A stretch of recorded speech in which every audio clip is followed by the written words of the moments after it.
போதைப்பொருள் கடத்தல் வழக்குல சம்பந்தப்பட்ட நீங்க விஜய் அவர்களை விமர்சனம் பண்றது நியாயமான கடுப்பான தாவேகா ரசிகர்கள் தொண்டர்கள். விஜய் அவர்களை இன்டைரக்டா விமர்சனம் பண்ண இயக்குனர் யாரு? நடிகையோட பேருல ஃபேக் ஐடி வச்சு திமுக தொண்டர்கள் செஞ்ச வேலை என்ன?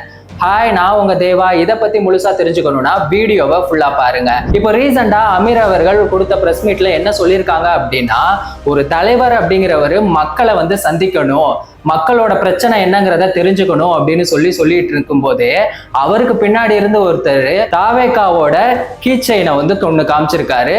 அதை காட்டி மாஸ் பண்ணியிருக்காரு.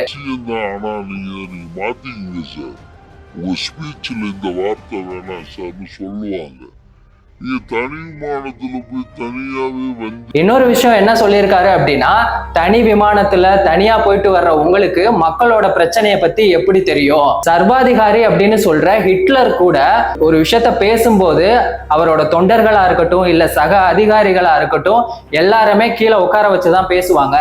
இந்திய வரலாற்றிலேயே தாவேகா மட்டும்தான் தலைவர்கள் மேல பேசிட்டு இருக்கும் போது தொண்டர்கள் எல்லாருமே கீழே நின்று வேடிக்கை பார்த்துட்டு இருக்காங்க அப்படின்னு சொல்லி விமர்சனம் பண்ணியிருக்காரு. இதை பார்த்துட்டு தாவேகாவோட ரசிகர்களும் தொண்டர்களும் என்ன சொல்றாங்க அப்படின்னா, போதைப் பொருள் கடத்தல் வழக்குல சம்பந்தப்பட்ட நீங்களாம் விஜய் அவர்களை விமர்சனம் பண்ணலாமா அப்படின்னு சொல்லி கேட்கிறாங்க. உண்மையிலே அவர் போதைப் பொருள் கடத்தல் வழக்குல சம்பந்தப்பட்டாரா? ஜாஃபர் சாதிக் அவர் தமிழ் திரைப்பட தயாரிப்பாளர்.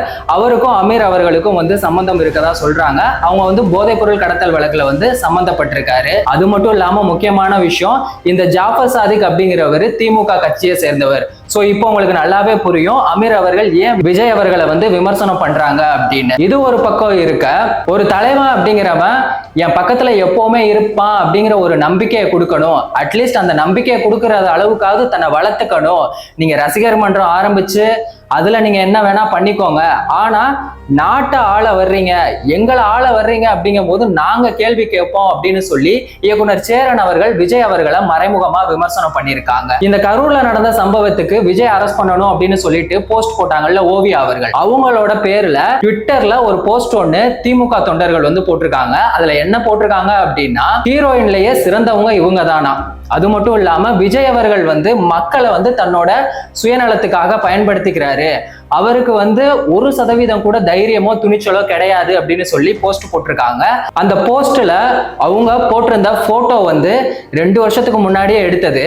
இப்ப கரூர்ல 41 பேர் இறந்து போயிருக்காங்க. அப்படிங்கும் போது அவங்க என்ன சிரிச்சுக்கிட்டேவா இருப்பாங்க?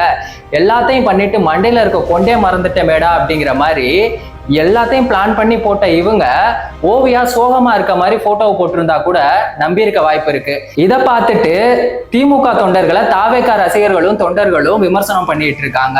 விஜய் அவர்கள் மேல எவ்வளவுதான் விமர்சனம் வந்தாலும் அவருக்கு எதிரா இப்போ அவருக்கு சாதகமா ஒரு அப்டேட் ஒண்ணு வந்திருக்கு. அது என்ன அப்படின்னா, கரூர்ல நடந்த சம்பவத்துக்கு சிபிஐ விசாரிக்க உச்சநீதிமன்றம் உத்தரவு கொடுத்திருக்காங்க. சோ இதை பத்தி உங்களோட கருத்து என்ன அப்படிங்கிறத மறக்காம கமெண்ட் பாக்ஸ்ல சொல்லிட்டு போங்க. வேறொரு வீடியோல வேறொரு கண்டென்ட்ல நான் உங்களை சந்திக்கிறேன். நன்றி, வணக்கம்.